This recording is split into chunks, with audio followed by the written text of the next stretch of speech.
করতে করতে পরে আরো গভীর ঘুরতে আরম্ভ করলো।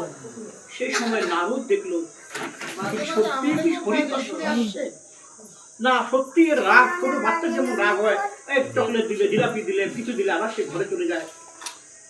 সেই নারদ তখন উপস্থিত হলো, বললো তুমি তো ক্ষত্রিয় ছেলে, তোমার প্রিয় সম্ভব, সামান্য তোমার মাথা কি করেছে তাই তুমি এত রাগ। কাজ করো, তোমার এইসব মানে ধ্যান ধারণা করে লাভ নেই, ভগবান দর্শন করতে পারবে না, তুমি এক কাজ করে বাড়ি চলে যাও, আমি তোমাকে কিছু খাওয়া দিই, বাচ্চারা যখন রাগ হলে যখন হয় আমি তোমাকে খাবার দিচ্ছি, ধান দিচ্ছি, চাইলে তুমি চলে যাও। বললো না, আমি হরি দর্শন না করা অব্দি আমি খাবো। নারদ বারবার তাকে চেষ্টা করলো বোঝানোর জন্য, তুমি চেষ্টা করো, বলো নারদ দেখো না, 5 বছর বয়সের মধ্যে এর মধ্যে বৈরাগ প্রভাব জেগেছে, হরি দর্শন করবে, আমি একে।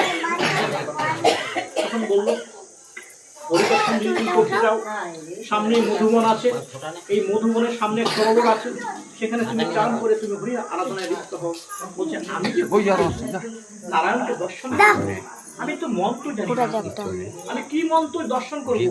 আমি শুনেছি দেব ঋষিরা বহু মন্ত্র জপ করার মাধ্যমে সে ভগবানকে লাভ করতে পারে, আমি তো কোনো রকম মন্ত্র জানি না। বলছে ভগবানকে পেতে হলে কোনো মন্ত্র, বিশেষ মন্ত্র জানার দরকার আছে। যতই মন্ত্র, বিশেষ মন্ত্র জানা যাও, তুমি মন পারে ভগবানকে ডাকো, হৃদয়ে যদি ভগবানকে আকৃষ্ট করো এবং মন পদ্মে যদি তোমাকে বসাও, ভগবান তোমাকে দর্শন করতে বাধ্য হবে।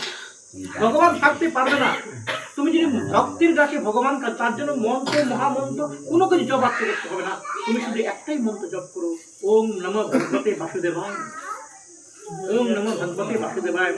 বলছে এই মন্ত্র যদি আমরা প্রতিদিন একবার করে করি, আমরা সেই ধ্রুবর আমরা আশীর্বাদ মানে কৃপা বা ভগবানের কৃপা আমি বারে বারে যে মন্ত্র আমরা করতে পারি, তখন সেই ধ্রুব সেই সরোবরে চান করে সেই ভগবানের ধ্যানে